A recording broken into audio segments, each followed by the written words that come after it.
everyone, welcome back into this channel. Today's video is about the CapCut application, and today I will like to ask you to join me to clean up our space on CapCut, because the space that given by CapCut to us is quite small. So if you upload a lot of project, the space could be full.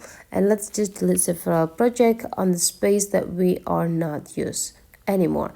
Go tap into the space right here, guys, and then you just need to go click this all projects and just find which project that you want to delete. How to delete them? Tap into the trash model into the project that you want to delete and go click this move to trash and confirm that you want to move it from the into trash, and this project could be disappear into your space on your CapCut account. That is so simple. So this is really matter, guys, because it can like save several storage on your CapCut spaces, so that you will not gonna worry to upload more projects that are really important and still running ongoing on your editing process. And that is for today's tutorial. Hopefully you enjoy this. So if you need more tutorial, just type into the sections comment sections to get the tutorials later on.